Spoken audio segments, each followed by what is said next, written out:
in a more exclusive club. I mean, is that kind of sunk in yet? Or? Yeah, I looked at that, and that's pretty cool, you know.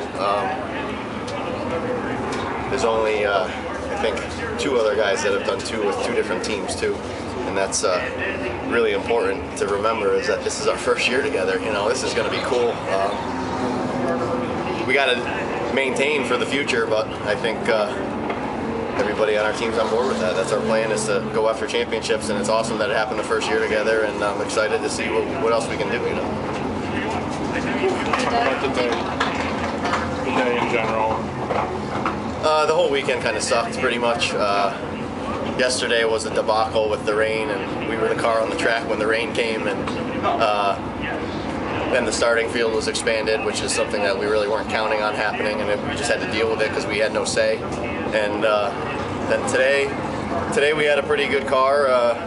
I was giving people some room. I'm sure you saw that, not letting anybody get to my left front tire to show me up the track. And we planned all along to pit late, so we did. And you know, I wanted to have good tires whenever the green-white checkers came. And I've been here before where we pitted halfway and had no tires left when the green-white checkers came. So I knew everybody was going to be aggressive, and I just wanted to have an option of where I could go on the track, high or low, with good tires. And I'm a little disappointed I didn't get a top 10.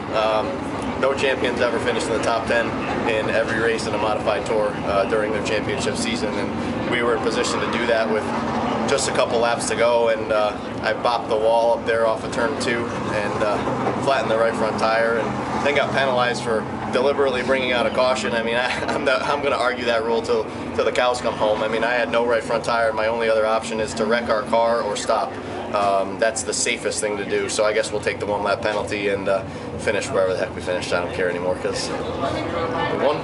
Champs. It was 17. Oh, Jesus, that's horrible. That's the worst. that could use a little improvement, you know? Doug, what was going through your mind when Teddy ended up having his troubles? You know, Teddy had a tall order today. He had to, you know, probably lead the most laps and win. And have us have a really bad day, not even a so-so bad day. And I just knew with the cars that are so fast here, Ryan, Woody, Justin, Silk, Rowan, I just knew that Ted was kind of not just racing me, he was racing them.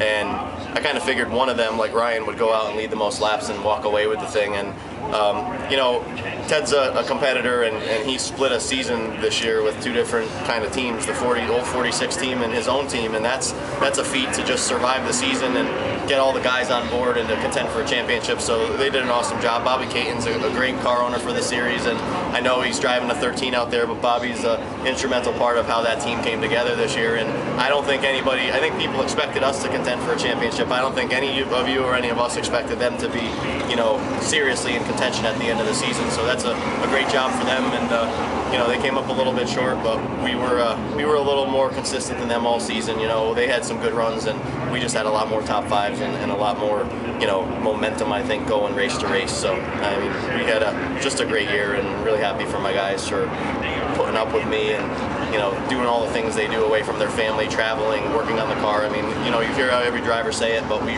really mean it, and I really mean it, that this is for my car owner, Mike Smariglio, for Phil, the hard work they put in, and I'm just happy I could be the piece of the puzzle that they thought they were missing and brought home for them.